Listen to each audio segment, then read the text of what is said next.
نحمده ونصلي على رسوله الكريم اما بعد فاعوذ بالله من الشيطان الرجيم بسم الله الرحمن الرحيم رب اشرح لي صدري ويسر لي امري واحلل عقدة من لساني يفقهوا قولي. اللہ تعالیٰ کا لاکھ لاکھ شکر ہے کہ جس نے ہمیں زندگی کی نعمت سے نوازا ہے اور پھر ہمیں صحت عطا کی. ہم اپنے پاؤں سے چل پھر سکتے ہیں, ہم بول سکتے ہیں, ہم سنتے ہیں, ہم دیکھتے ہیں. اتنی بے شمار نعمتیں ہیں کہ اگر ہم ان کو گننا چاہیں تو گن بھی نہیں سکتے. ایک دفعہ حضرت داؤد علیہ السلام نے اللہ تعالیٰ سے پوچھا کہ آپ کی سب سے چھوٹی نعمت کیا ہے, لیسٹ بلیسنگ کیا ہے؟ فرمایا کہ تم سانس لو, انہیل ایکزیل کرو. یعنی کہا یہ میری سب سے چھوٹی نعمت ہے. اگر آپ دیکھیں کتنی دیر میں سانس لیتے پتہ بھی نہیں چلتا, ہم سو رہے ہوتے ہیں تب بھی سانس لے رہے ہوتے ہیں. تو آپ دیکھیے کہ اگر یہ ایک چھوٹی سی نعمت ہے اور اس کا ہماری زندگی پر اتنا بڑا اثر ہے تو پھر بڑی بڑی نعمتیں کیا ہوں گی. اور خاص طور پر جو آخرت میں نعمتیں ہیں جنت کی شکل میں, کہ جہاں سانس کے ساتھ ہی انسان اللہ کا ذکر کر رہا ہوگا اور اس کو کسی قسم کی کوئی تکلیف, بیماری, کوئی پریشانی, کوئی دکھ, کوئی فکر ہوگا ہی نہیں. جبکہ دنیا ہر طرح کی فکروں اور پریشانیوں سے بھری ہوئی ہے. اگر انسان کے پیٹ میں کھانا بھی ہے اور اس کو نیند بھی اچھی آ گئی ہے اور اس کے بال بچے بھی آس پاس ہیں, ساری نعمتیں ہیں, اس کے باوجود شیطان اس کے دل میں وسوسہ ڈالتا ہے اور کسی ایسی بات کے بارے میں سوچنا شروع کر دیتا ہے انسان کہ جس کے بارے میں کوئی گارنٹی نہیں کہ وہ ہوگی بھی یا نہیں. مثلاً یہ ہے میرے بچوں کا کیا ہوگا, ابھی بہت چھوٹے ہیں, پتہ نہیں کب بڑے ہوں گے, شادی کب ہوگی ان کی, پتہ نہیں ان کو اچھے رشتے ملیں گے بھی یا نہیں ملیں گے. بیٹھے بیٹھے بلا وجہ غمگین, بغیر کسی وجہ کے. حالانکہ کل کس نے دیکھی؟ جو آج کا دن ہم بسر کر رہے ہیں, کیا ہم نے دیکھا تھا کل؟ 1 سال پہلے ہمیں پتا تھا کہ آج کے دن ہمیں کیا ملنے والا ہے؟ اور صرف آج ہی کے دن ہم دیکھیں کہ صبح سے لے کر اب تک کتنی نعمتیں استعمال کر چکے ہیں, کیا کچھ کھا پی چکے ہیں, کیا کچھ دیکھ چکے ہیں, کیا کچھ باتیں کر چکے ہیں, بے شمار چیزیں. تو اصل بات یہ ہے کہ ہم اس دنیا میں رہتے ہوئے اگر ساری زندگی بھی سجدے میں پڑے رہیں تو اللہ کا حق ادا نہیں ہو سکتا. صرف ایک سانس کی قیمت بھی ہم نہیں دے سکتے, کیونکہ جب سانس ختم ہونے لگتے ہیں تو کوئی ایک بھی سانس اور نہیں ڈال سکتا ہمارے اندر, کوئی ہے ہی نہیں. دنیا میں اب تک اس معاملے پر اتنی ریسرچ ہو چکی ہے, روح کہاں سے آتی ہے, کیسے داخل ہو جاتی ہے. ماں کے پیٹ کے اندر ہی بچہ ہلنے جلنے لگتا ہے اور خود ماں کو بھی نہیں پتا ہوتا کہ اس وقت وہ روح اندر آ رہی ہے. ابھی دل دھڑکنے لگتا ہے اور پھر کس طرح بچہ بڑھنے لگتا ہے اور دنیا میں آ جاتا ہے. اسی طرح یہ روح کس وقت نکل جاتی ہے, کیسے نکل جاتی ہے, وہ ہوتی کہاں ہے اندر. اگر ہم اس کو ڈھونڈنے لگے کہ ہماری روح ہے کدھر, دل میں رکھی ہوئی ہے یا دماغ میں رکھی ہوئی ہے یا گردوں میں ہے یا جگر میں ہے یا ہاتھ میں ہے یا اسکن میں, کہاں ہے کوئی بتا سکتا؟ کہیں کسی کو بھی نہیں پتا. لیکن ہم سب اٹھتے بیٹھتے چلتے پھرتے کھاتے پیتے اتنا ہمیں پتا ہے کہ یہ سب کچھ ہو رہا ہے. لیکن وہ مسلسل طاقت کون دے رہا ہے اور وہ سارا نظام کس نے بنایا ہے؟ یہ صرف اللہ سبحانہ و تعالیٰ ہی ہے. تو اس رب کا اگر ہم صرف زندگی کی نعمت یا سانس کی نعمت پر بھی شکر ادا کریں تو کم ہے, اور باقی اور بہت کچھ ہے شکر ادا کرنے کو. تو اب سوال یہ پیدا ہوتا ہے کہ ہم شکر کیسے ادا کریں, کیونکہ حضرت داؤد علیہ السلام کے بارے میں آتا ہے کہ وہ کہتے تھے کہ یا رب تو مجھے بتا میں تیرا شکر کیسے ادا کروں, کیونکہ تیرا شکر ادا کرنے کی جو توفیق ہے وہ بھی شکر کے قابل ہے. یعنی اگر تو مجھے توفیق دے دے, ہم دیکھیں یا زبان سے ہم بولیں گے شکر یا دل سے سوچیں گے, تو یہ زبان بھی اللہ نے دی ہے, دل بھی اللہ نے دیا ہے, سوچنے سمجھنے کی طاقت بھی اللہ سبحانہ و تعالیٰ نے دی ہے. تو پھر اسی کی دی ہوئی چیزوں سے پھر ہم شکر بولتے ہیں, تو اس پر بھی شکر کرنا چاہیے, پھر اور شکر, شکر پر شکر. کیونکہ شکر کے جتنے فائدے ہیں وہ کبھی ہم نے سوچے ہی نہیں کہ جب انسان اللہ سبحانہ و تعالیٰ کا شکر گزار ہوتا ہے تو اللہ تعالیٰ اس کو کیسی کیسی نعمتوں سے نوازتا ہے. دنیا میں بھی اللہ کا وعدہ ہے کہ وہ اس نعمت میں اور زیادہ اضافہ کر دے گا. مثلاً کسی بھی نعمت کی اگر آپ حفاظت چاہتے ہیں, اگر ادھر سے شیطان اگر وسوسہ ڈالتا ہے اور ادھر سے آپ چاہتے ہیں کہ یہ نعمت آپ سے نہ جائے, تو اس پر آپ شکر ادا کریں کہ اللہ تیرا شکر, تو نے مجھے یہ نعمت عطا کی. اچھا, بعض اوقات ہم صرف ان نعمتوں پر شکر ادا کرتے ہیں کہ جو ہمارے ذاتی فائدے کی ہوتی ہیں. مثلاً اگر ہم نے کھانا کھا لیا ہے یا پانی پی لیا ہے تو اس پر تو پھر بھی شاید ہم شکر ادا کر ہی لیں کہ اللہ تیرا شکر ہے تو نے مجھے دیا. لیکن کچھ کام ایسے ہیں کہ جن کا کرنا ہمیں لگتا ہے جیسے بوجھ ہے ہم پر، مثلا نماز کا ادا کرنا. اب ہم سمجھتے ہیں شاید یہ اللہ کے فائدے میں، حالانکہ اللہ تعالیٰ کے فائدے میں نہیں ہے. ہم اٹھتے ہیں، وضو کرتے ہیں، سارے فائدے ہمارے اپنے ہیں. ہماری اسکن بھیگتی ہے، دھلتی ہے، میل کچیل دور ہوتا ہے، مسا ہوتا ہے، پاؤں دھلتے ہیں، سارے صاف ستھرے ہو جاتے ہیں. پھر سب فکرے نکال کے دماغ سے پھر اللہ کے حضور کھڑے ہوتے ہیں، بیٹھتے ہیں، اٹھتے ہیں، جھکتے ہیں. ایک ایک عضو ہمارا جو زمین پہ لگتا ہے، جس پہ پریشر پڑتا ہے. اب اتنی آکو پریشر تھراپیز نکلی ہوئی ہیں، یہ مکمل تھراپی ہے ایک طرح سے جو ہم اٹھتے بیٹھتے اللہ کے فضل سے. اور پھر جو کچھ ہم پڑھتے ہیں، اللہ کا ذکر ہے، اس اللہ کے ذکر میں اتنا فائدہ ہے، اتنا سکون ہے. لیکن ہم کیا سمجھتے ہیں کہ شاید نماز پڑھ کے ہم کسی اور کے اوپر احسان کر رہے ہیں، اور اس پر نہیں شکر ادا کرتے کہ اللہ تیرا شکر ہے تو نے نماز کی ہمیں توفیق دے دی، تیرا شکر ہے تو نے نماز فرض کی ہم پر. کیونکہ اگر یہ فرض نہ ہوتی تو شاید ہم نہ ہی کرتے. فرض ہوتے ہوئے اتنی مصیبت پڑی ہوئی ہے. اور اللہ تعالیٰ فرماتے ہیں قرآن پاک میں وَإِنَّهَا لَكَبِيرَةٌ إِلَّا عَلَى الْخَاشِعِينَ کہ نماز بہت بھاری ہے مگر خشوع کرنے والوں پر. اسی لیے آپ دیکھیے کہ جب ہم سلام پھیرتے ہیں تو ہم دعا کیا مانگتے ہیں؟ رب اعنی علی ذکرک وشکرک وحسن عبادتک. اے میرے رب تو میری مدد فرما کہ میں تیرا ذکر کروں، تیرا شکر ادا کروں اور تیری خوبصورت عبادت کروں. تو نماز کے اوپر جو شکر ادا کرے کہ اللہ تیرا شکر، تو نے مجھے توفیق دی کہ میں تیری عبادت کر سکوں، اور اتنے تو نے مجھے اس کے ذریعے فائدے عطا کیے اور مجھے تو اس طرف لے آیا. ورنہ کتنے ہی لوگ ایسے ہیں جن کے کانوں میں اذانیں پڑتی ہیں، ان کا دل ٹس سے مس نہیں ہوتا، نہ وہ مسجد کی طرف جاتے ہیں، نہ وہ گھر میں نماز ادا کرتے ہیں، نہ وہ اس چیز کی قدر کرتے ہیں. اگر پڑھتے بھی ہیں تو کہتے ہیں چلو حاضری لگوا دیں، شکر ادا نہیں کرتے. پھر آہستہ آہستہ کیا ہوتا ہے، وہ نمازوں کے اندر کوئی کوالٹی نہیں رہتی کیونکہ شکر ادا نہیں کیا ہوتا نا اس پر. پھر اسی طرح جیسے روزہ مکمل ہو تو شکر ادا کرنا چاہیے کہ اللہ تیرا شکر ہے، مجھے تو لگ رہا تھا جیسے میں اس دفعہ روزے نہیں رکھ پاؤں گی، اتنے لمبے گرمیوں کے تھے، لیکن تیرا شکر ہے تو نے مجھے توفیق دی. اس لیے جب ہم روزہ افطار کر لیتے پھر دعا پڑھتے ہیں ذهب الظمأ وابتلت العروق وثبت الاجر انشاءاللہ. وہ بھی اللہ کا شکر ادا کرتے ہیں کہ پیاس چلی گئی اور ساری رگیں تر ہو گئی اور اجر لکھا گیا. کیونکہ ہر نیک عمل کے لیے شرط ہے کہ انسان اجر کو ذہن میں رکھ کے، اجر کی امید رکھ کے، ایمان و احتساباً کا لفظ جو آتا ہے حدیث میں کہ جس نے رمضان کے روزے ایمان اور صبر کی نیت سے رکھے تو اس کے اگلے پچھلے گناہ معاف ہو گئے. تو جب وہ اجر کی نیت سے رکھتے ہیں تو پھر افطار کے وقت کہتے ہیں وثبت الاجر انشاءاللہ. کیونکہ جب انسان کو یہ یقین ہوتا ہے کہ اللہ تعالیٰ اجر دے گا تو اس کی عبادت کی کوالٹی اور بڑھ جاتی ہے. پھر اسی طرح اللہ سبحانہ وتعالیٰ ہمیں توفیق دیتا ہے کبھی کوئی دین کا کام کرنے کی، کوئی بندوں کی خدمت کرنے کی. تو بعض اوقات شیطان ہمارے دل میں وسوسہ ڈالتا ہے اور ہم اس کام کو اپنے لیے بوجھ سمجھنے لگتے ہیں کہ بڑا مشکل ہے، اب روز کون گھر سے نکلے جائے پڑھائے، روز کون گھر سے نکلے جائے کسی کے لیے کوئی مدد کرے. کوئی بھی خدمت کا کام، مثلاً آپ لوگ عیادت کرنے کے لیے آتے اور آپ کو معلوم ہے مریض کی عیادت کا اجر کتنا ہے، کتنا زیادہ ہے. آپ میں سے معلوم ہے کسی کو 70,000 فرشتے اس کے لیے بخشش کی دعا کرتے ہیں. آپ بھلا 70,000 بندوں کو بٹھائیے کہ ذرا دن رات ہمارے لیے دعا کیجیے، کوئی کرے گا؟ کوئی بھی نہیں کرے گا. آپ اللہ کے حکم سے ایک نیک کام میں لگتے ہیں، فرشتے آپ کے لیے دعائیں شروع کر دیتے ہیں. اور کیا ہوتا ہے اس میں آپ دیکھیے، نبی کریم صلی اللہ علیہ وسلم نے فرمایا بھوکے کو کھانا کھلاؤ، بیمار کی عیادت کرو اور قیدی کو چھڑاؤ.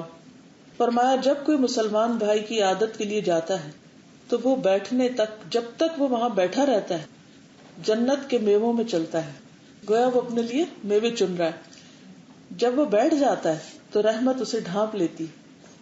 اگر صبح کا وقت ہو تو شام تک 70,000 فرشتے اس کے لیے دعا کرتے ہیں، اور شام کا وقت ہو تو صبح تک 70,000 فرشتے اس کے لیے دعا کرتے رہتے ہیں. اور جو لوگ عیادت نہ کریں تو رسول اللہ صلی اللہ علیہ وسلم نے فرمایا قیامت کے دن اللہ تعالیٰ فرمائے گا اے ابن آدم میں بیمار ہوا تھا، تو نے میری عیادت کیوں نہ کی، تو مجھے کیوں نہیں پوچھنے آیا. وہ کہے گا اے میرے رب میں تیری عیادت کیسے کرتا، تو رب العالمین ہے. اللہ تعالیٰ فرمائے گا کیا تجھے علم نہ تھا کہ میرا فلاں بندہ بیمار ہے لیکن تو نے اس کی عیادت نہیں کی؟ کیا تجھے علم نہیں تھا کہ اگر تو اس مریض کی عیادت کرتا تو مجھے اس کے پاس پاتا؟ یعنی اللہ تعالیٰ کو تلاش کرنا ہے، اللہ کو پانا ہے. ٹھیک ہے مسجد سے بھی مل جاتا ہے لیکن کوئی نہیں یہ سمجھتا کہ بیمار کی خدمت کرنے کا کتنا بڑا اجر ہے، اور یہ اجر اس کو نصیب ہوتا ہے کہ وہ اللہ کے قریب ہوتا ہے، ایک طرح سے وہ شخص اللہ کا قرب پاتا ہے. تو اگر انسان کہیں سے دور سے آ رہا ہے ٹکٹ لگا کے بھی، یا انسان گھر بھی چھوڑ رہا ہے یا بچوں کو چھوڑ رہا ہے یا کسی بھی طرح کوئی قربانی کر رہا ہے، تو اگر وہ صرف اس نیت سے آ رہا ہے کہ ہائے لوگ کیا کہیں گے اگر میں نہیں گئی، تو لوگ کہیں گے دیکھو بیٹی نہیں آئی، بہو نہیں آئی، فلاں نہیں آیا، تو اس کا کوئی اجر نہیں ہے اگر لوگوں کو خوش کرنے کے لیے آ رہے ہیں. لیکن اگر اللہ کی خاطر آ رہے ہیں کہ اللہ تعالیٰ تو اتنا خوش ہوگا میرے اس عمل سے، تو پھر انسان قربانی کر کے بھی تھک کے بھی خوش رہتا ہے. ورنہ کیا ہوتا ہے، بیمار کی خدمت یا عیادت اتنا مشکل کام ہے کہ انسان کا موڈ آف ہونے لگتا ہے، پھر وہ بیمار کے ساتھ خود بیمار پڑ جاتا ہے.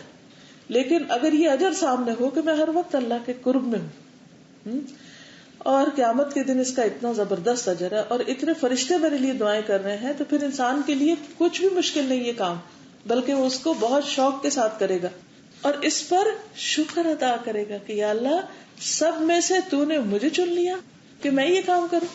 ورنہ کیا ہوتا ہے کہ انسان کہتا ہے لو سب تو موج کر رہے ہیں اور میرے شامت آ گئی، میری پکڑ ہو گئی کہ میں ہی یہ کام کروں، سب تو اپنی دنیا میں مست ہے.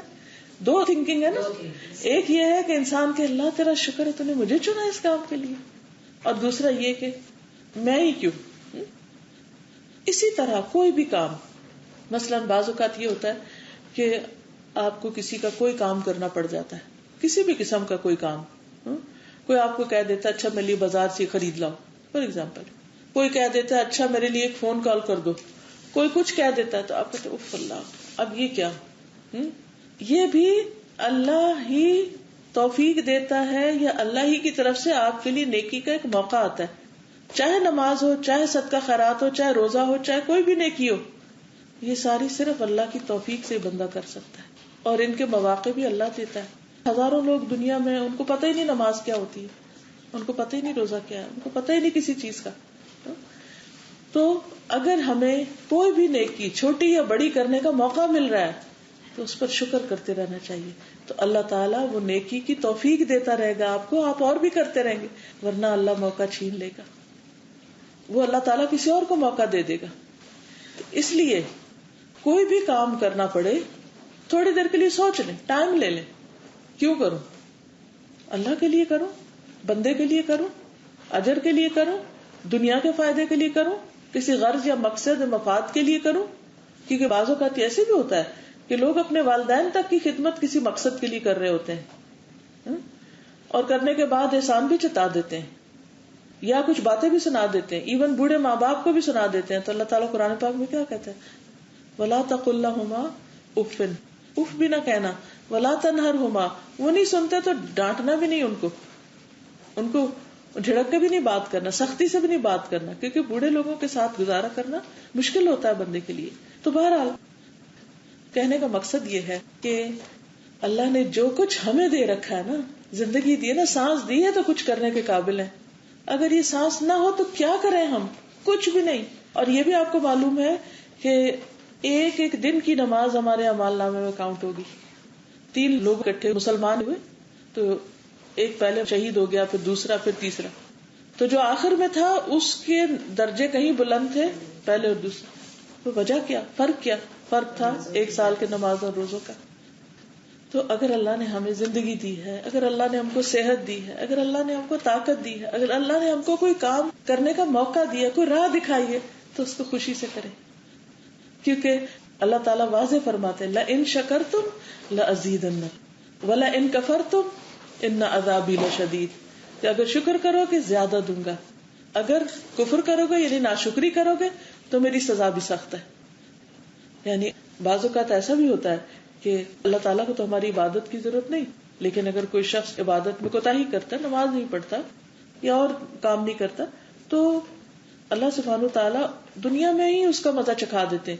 ماں باپ کی نافرمانی، رشتہ داروں سے قطع تعلقی ان گناہوں میں سے ہے جن کی سزا انسان کو دنیا میں ہی ملنے لگتی ہے. پھر اسی طرح باقی بھی اگر ذکر سے منہ موڑتا ہے، قرآن نہیں پڑھتا، تو اللہ تعالیٰ فرماتے ہیں وَمَنْ أَعْرَضَ عَنْ ذِكْرِي فَإِنَّ لَهُ مَعِيشَةً ضَنْكًا، جو میرے ذکر سے منہ موڑے گا اس کے لیے زندگی تنگ کر دوں گا. وَنَحْشُرُهُ يَوْمَ الْقِيَامَةِ أَعْمَى، اور ہم قیامت کے دن اس کو اندھا اٹھائیں گے. یہ اللہ کے ذکر سے، اللہ کی کتاب سے منہ موڑنے کا نقصان ہے. قال رب لما حشرتنی اعمی، وہ کہے گا یا رب مجھے تو نے اندھا کیوں اٹھایا؟ وقد كنت بصیرا، میں تو دیکھنے والا تھا، میں تو اچھا والا دیکھتا تھا. قال كذلك اتتك آیاتنا فنسیتها وكذلك اليوم تنسى. تو اللہ تعالیٰ فرمائے گا اسی طرح ہماری آیات تمہارے پاس آئی تھی، تم نے ان کو بھلا دیا، چاہے وہ حفظ کر کے بلانا، چاہے ترجمہ بلانا، چاہے ان پر عمل نہ کرنا ہو. وكذلك اليوم تنسى، تم نے قرآن کی قدر نہیں کی، تمہیں بھی بلایا جاتا ہے. اور یہ تو آخرت کا نقصان. دنیا کا کیا نقصان ہے؟ اللہ تعالیٰ فرماتے ہیں وَمَن يَعْشُ عَن ذِكْرِ الرَّحْمَنِ نُقَيِّضْ لَهُ شَيْطَانًا فَهُوَ لَهُ قَرِينٌ.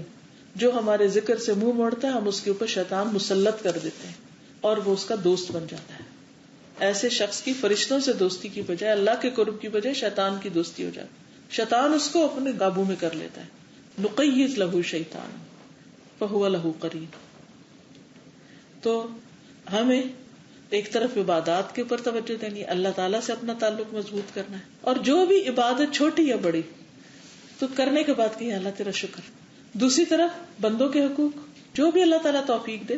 کتنے ہی لوگ ہیں جن کے دل میں تڑپ ہو سکتی ہے کہ ہم بھی کسی کی کوئی خدمت کریں، لیکن ان کے ہاتھ پاؤں کام نہیں کرتے، وہ نہیں کر سکتے، تو اس پر بھی شکر. اور تیسری طرف اپنی سیلف گرومنگ.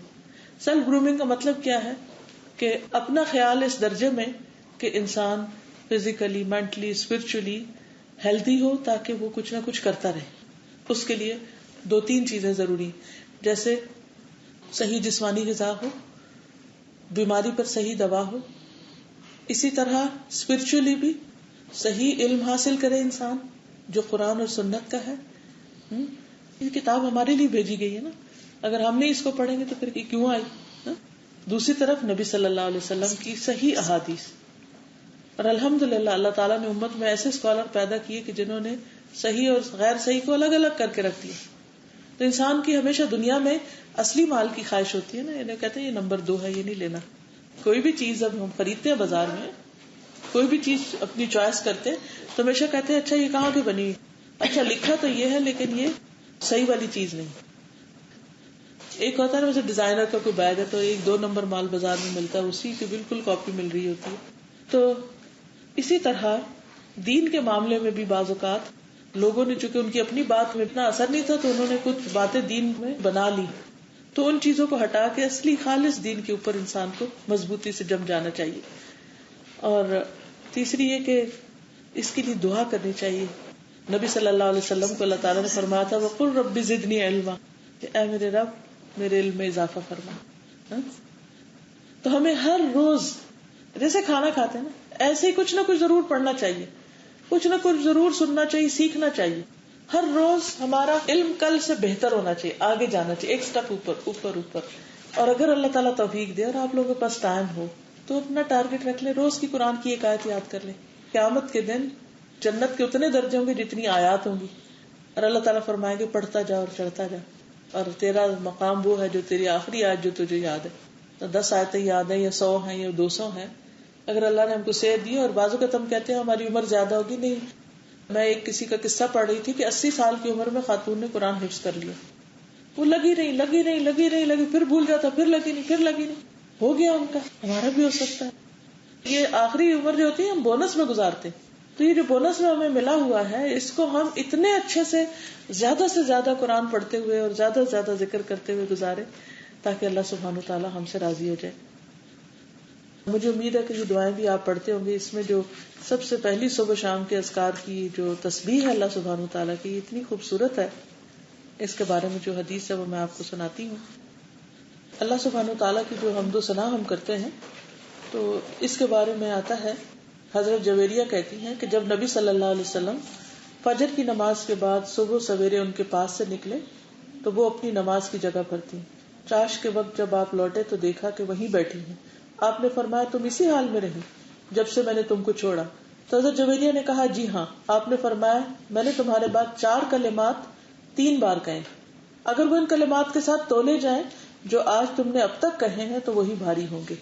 یعنی وہ صبح سے بیٹھی ہوئی تھی اور نبی صلی اللہ علیہ وسلم نے حضرت جویریہ کو یہ چند لفظ سکھائے، اور وہ کیا ہے؟ سبحان اللہ و بحمدہ عدد خلقہ ورضا نفسہ وزنۃ عرشہ ومداد کلماتہ، کہ اللہ ہی کی تعریف ہے، اللہ ہی کی تسبیح ہے اس کی حمد و ثنا کے ساتھ. سبحان اللہ وبحمدہ، کتنی حمد و ثنا، کتنی تسبیح اللہ کی، کتنی تعریف اللہ کی، اس کی مخلوق کی تعداد کے برابر. اگر صرف اس وقت آپ اپنے پاؤں کے نیچے جو فرش ہے، اس فرش کے اوپر جو پتھر لگا ہوا ہے، اس پتھر کے جو ذرات ہیں انہیں کی تعداد گننا چاہیں گن نہیں سکتے. اس کمرے میں کتنی چیزیں ہیں، اس ایریا میں کتنے درخت ہیں، آسمان میں ستارے کتنے ہیں، سمندر کے پانی کے قطرے کتنے ہیں، کتنی تعداد ہے. کوئی عدد تو ختم ہی ہے. ساری زندگی میں انسان صرف نمبر گنتا رہنا تو گن نہیں سکتا. ایک ہوتا ہے ہم تسبیح پہ پڑھتے ہیں، ٹھیک ہے آپ گنتی کرتے ہیں تھوڑی، لیکن اگر آپ یہ کہہ دیتے ہیں کہ یا اللہ جتنی تیری مخلوق ہے ان کے عدد کے برابر تیری تعریف، اس سے بڑی کیا تسبیح ہو سکتی ہے. اور پھر ورضا نفسی ہی، اس کے نفس کی رضا کے مطابق، کیونکہ اللہ کی رضا قرآن مجید میں آتا ہے ورضوان اللہ اکبر، اللہ کی رضا سب سے بڑی چیز ہے، اس سے آگے کوئی چیز نہیں. صحابہ کرام کو جو سب سے بڑا سرٹیفکیٹ ملا تھا رضی اللہ عنہم ورضوا عنہ، اللہ ان سے راضی ہو گیا اور وہ اللہ سے راضی ہو گئے، تو ان کو سب سے بڑی کامیابی مل گئی. تو یا اللہ میں اس وقت تک تیری تسبیح کرتی ہوں جب تک تو راضی ہو جائے. وزنۃ عرشہ، اور اس کے عرش کے وزن کے برابر. عرش کتنا بڑا ہے ہم امیجن بھی نہیں کر سکتے، کیونکہ جو فرشتہ عرش کو اٹھائے ہوئے اس کے کان کی لو اور صرف گردن کے بیچ میں فاصلہ جو کئی سو میل ہے، وہ خود فرشتے کتنے بڑے ہیں جو 4 فرشتے اٹھائے ہوئے. عرش کتنا بڑا ہوگا، ہمارے دماغ ہی نہیں کام کرتا. اور پھر ومداد کلماتہ، اللہ تعالیٰ کے کلمات کی سیاہی کے برابر. قرآن مجید میں اللہ تعالیٰ فرماتے ہیں قُلْ لَوْ كَانَ الْبَحْرُ مِدَادًا لِكَلِمَاتِ رَبِّي لَنَفِدَ الْبَحْرُ قَبْلَ أَن تَنفَدَ كَلِمَاتُ رَبِّي وَلَوْ جِئْنَا بِمِثْلِهِ مَدَدًا. کہہ دیجئے کہ اگر میرے رب کے کلمات لکھنے کے لیے سارے سمندر سیاہی بن جائیں تو میرے رب کی باتیں ختم نہ ہوں. ہاں ہم اتنے ہی سمندر اور کیوں نہ لے آئیں. ایک سمندر میں کتنی سیاہی، اگر پوری دنیا بھی ہر وقت لکھے نا تب بھی وہ نہیں ختم ہوتے. تو انسان امیجن نہیں کر سکتا. تو آپ سوچئے یہ کلمات کتنے بڑے ہیں، کتنے بھاری ہیں، کتنے اجر والے ہیں. اور اگر کسی کو یہ پڑھنے کی توفیق ہو جائے تو اس کو کتنی بڑی نعمت مل جائے. لیکن لا علمی کی وجہ سے پتہ ہی نہیں. ہم اللہ کی تعریف کا، اللہ کی تسبیح کا حق ادا ہی نہیں کر سکتے. تو اس لیے بہت ضروری ہے کہ ہم دین سیکھتے رہیں، نئی باتیں معلوم کرتے رہیں. کوئی پتہ نہیں کون سی چیز کتنے فائدے کی مل جائے ہمیں. جیسے وہ ہوتے ہیں نا سونے کی کان کھودتے جاتے ہیں اور اندر سے نکلتا آتا. تو کوئی نہیں معلوم کہ کہاں سے کیا نکل آئے. اس پر عمل کریں تو اللہ تعالیٰ کو کون سی چیز پسند آ جائے. تو اس لیے ہم سب کو چاہیے کہ اپنے وقت کو بہت اچھے کاموں میں اور خاص طور پر سب سے زیادہ علم حاصل کرنے میں، کیونکہ قرآن مجید میں 700 دفعہ 87 طریقوں سے علم کا ذکر آیا ہے. اتنی فضیلت ہے علم کو. تو کیونکہ آپ دیکھیے نا اب یہ چند لفظ ہیں اور اس کے پڑھنے کا بے پناہ اجر، بے پناہ. اب اگر کوئی پڑھ رہا ہے اور جو نہیں پڑھ رہا دونوں کیسے برابر ہو سکتے؟ جو پڑھ رہا ہے وہ کیوں پڑھ رہا ہے؟ کیونکہ اس کو پتہ چل گیا. اور جس کو پتہ ہی نہیں چلا وہ بےچارا ایسے ہی غافل، وہی ٹائم ایسے ضائع کر دیتا ہے ادھر ادھر کی باتوں میں. تو اس لیے جاننا جو ہے وہ بہت ضروری ہے. قرآن پاک میں اللہ تعالیٰ فرماتے ہیں قُلْ هَلْ يَسْتَوِي الَّذِينَ يَعْلَمُونَ وَالَّذِينَ لَا يَعْلَمُونَ. کہہ دیجئے کیا وہ جو جانتے اور وہ جو جانتے ہی نہیں برابر ہو سکتے ہیں؟ کبھی بھی نہیں ہو سکتے. تو اس لیے ہر وقت ایفرٹ لگائے رکھنا چاہیے، کچھ نہ کچھ سیکھتے رہیں. اور کس نیت سے سیکھے؟ اللہ ایسی باتیں پتہ چلے کہ جن پہ ہم عمل کریں اور تجھے راضی کریں. کیونکہ سیکھنے کا اصل مقصد عمل ہے. کہیں حاضری لگوانا ہے، کوئی سرٹیفکیٹ حاصل کرنا نہیں ہے. اصل چیز عمل ہے. اگر ہمارا عمل بدل گیا اور اللہ کی رضا مل گئی تو دنیا کی ہر نعمت سے بہتر ہے قرآن مجید کا ہی ملنا. اب مثال کے طور پہ آپ دیکھیے کہ قرآن مجید پڑھنا اور اس کو سمجھنا. قرآن پاک میں اللہ تعالیٰ فرماتے ہیں قل بفضل اللہ وبرحمتہ فبذلک فلیفرحوا هو خیر مما یجمعون. کہہ دیجئے کہ اللہ کے فضل اور اس کی رحمت پر انہیں چاہیے کہ خوش ہو جائیں. یہ قرآن ہر اس چیز سے بہتر ہے جسے لوگ جمع کر رہے ہیں. کوئی مال و دولت ہے، یہ پراپرٹیز ہیں، یہ کپڑے ہیں، یہ زیور، کچھ بھی جو کوئی جمع کرے، ان سب سے بہتر یہ دولت ہے جو قرآن مجید کی، کہ اس کو کوئی پڑھے اور اس کو کوئی سمجھے اور اس کو کوئی جانے. تو اس لیے بہت ضروری ہے کہ ہم اپنی زندگی کا کچھ حصہ اس کے لیے خالص اللہ کی رضا کے لیے وقف کریں. وہ صبح کا ہو، دوپہر ہو، وہ شام ہو، وہ رات ہو، وہ آدھی رات ہو، وہ کوئی جو اللہ توفیق دے. اور ایک دفعہ جب آپ چل پڑیں گے نا تو اللہ کا وعدہ ہے، ایک قدم چلو گے 10 قدم اللہ کی طرف سے مدد آئے گی. کیونکہ یہ کتاب مبارک ہے قرآن مجید. کتاب انزلناہ الیک مبارک، یہ کتاب جسے ہم نے آپ کی طرف نازل کیا یہ بہت برکتوں والی. کیوں نازل کیا؟ لیدبروا آیاتہ، تاکہ لوگ اس کی آیتوں میں غور و فکر کریں. ولیتذکر اولو الالباب، اور چاہیے کہ عقل والے اس سے نصیحت پکڑیں. اس کا مقصد یہ ہے. اور اگر ہم نے نہ اس میں غور و فکر کیا، نہ نصیحت پکڑی، تو قرآن کے آنے کا مقصد کیا تھا پھر؟ کیوں بھیجا اللہ تعالیٰ نے؟ اللہ تعالیٰ خود فرما رہے اس لیے بھیجا ہے کہ سمجھو اور نصیحت پکڑو، اور ہم وہ کریں ہی نہ تو اللہ کی نافرمانی ہے پھر. تو اللہ تعالیٰ سے دعا ہے کہ اللہ تعالیٰ ہمیں بہترین اعمال کی توفیق عطا فرمائے. اگر آپ کچھ کہنا چاہیں تو وہ جو آپ نے جو حدیث بتائی، جو قرآن کی آیت پڑھتا جاؤ اور جنت کے درجات، تو حفظ کے لیے ہے یا جو بہت زیادہ پڑھنے کے عادی ہیں ان کے لیے بھی حدیث ہے؟ دیکھیے کہ وہ سب تو ہاتھ میں لے کے نہیں پڑے گا نا. بیسیکلی تو حفظ کے لیے ہے کہ جس طرح تو دنیا میں پڑھتا تھا اسی طرح پڑھتا جا اور چڑھتا جا.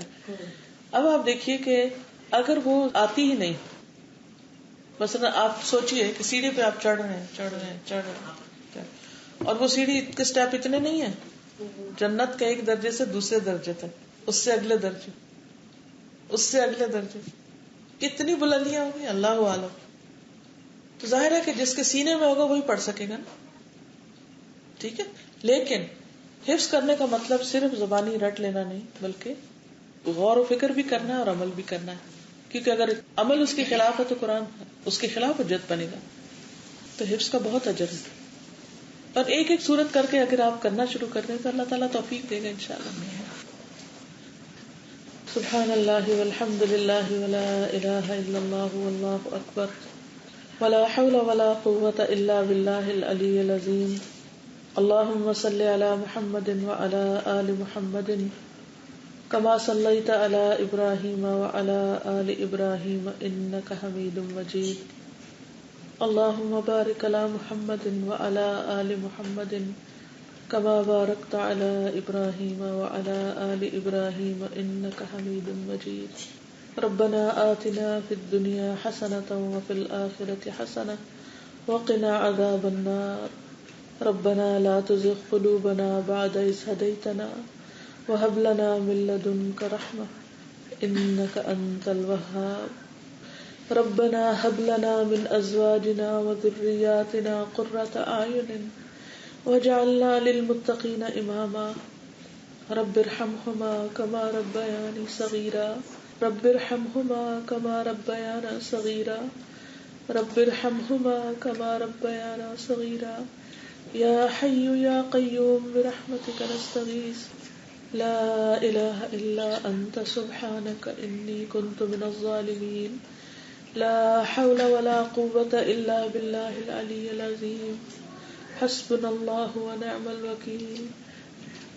لا إله إلا الله وحده لا شريك له له الملك وله الحمد وهو على كل شيء قدير. یا اللہ پاک ہم سب پر اپنی رحمت فرما. ہے اللہ جو بیمار ہیں ان پر اپنی رحمت نازل فرما، ان کو صحت کاملہ عطا فرما، ان کے اس وقت کے ایک ایک لمحے کو ان کے لیے اجر کا ذریعہ بنا دے. یا رب العالمین تو ان پر اپنی رحمت نازل فرما. جو لوگ ان کی خدمت کر رہے ہیں، ان کی عادت کر رہے ہیں، ان کو بہترین درجات عطا فرما. یا اللہ تو سارے خزانوں کا مالک ہے، صحت اور عافیت تیرے ہاتھ میں ہے، تو اپنی رحمت سے ان کو صحت عطا فرما. یا اللہ تو ہم سب کو بھی اپنی حفظ و امان میں رکھ. یا اللہ تو ہمیں، ہمارے والدین کو اور ہماری اولادوں اور ہمارے رشتہ داروں اور دوستوں سب کو بخش دے. سب کی پریشانیاں دور فرما، سب کے دکھ دور فرما. یا اللہ ہمارا انجام اچھا کرنا، اللہ ہمارا خاتمہ ایمان پر کرنا، اللہ ہمیں مرتے وقت کلمہ نصیب فرمانا. یا رب العالمین ہماری قبروں کو روشن کر دینا. یا اللہ ہمارا حساب آسان کر دینا. اللہ فتنہ قبر سے محفوظ رکھنا. اللہ جنت الفردوس میں جگہ عطا فرمانا. قیامت کے دن اہل القرآن میں سے اٹھانا. یا رب العالمین تو قرآن کو ہمارے سینوں کی بہار بنا دے, ہمارے دلوں کا نور بنا دے. یا رب العالمین تو ہم سب کو گناہوں سے محفوظ رکھ اور ہمارے گناہوں کو معاف کر دے. اللہم اغفر لنا, اللہم اغفر لنا, اللہم حاسبنا حسابا یسیرا. اللہ تمہاری غلطیوں کو معاف کر دے. ربنا تقبل منا انک انت السمیع العلیم وتب علینا انک انت التواب الرحیم. وصلی اللہ تعالی علی خیر خلقہ محمد وعلی آلہ واصحابہ واہل بیتہ اجمعین برحمتک یا ارحم الراحمین. الہی آمین. سبحانک اللہم وبحمدک اشہد ان لا الہ الا انت استغفرک واتوب الیک. السلام علیکم ورحمۃ اللہ وبرکاتہ.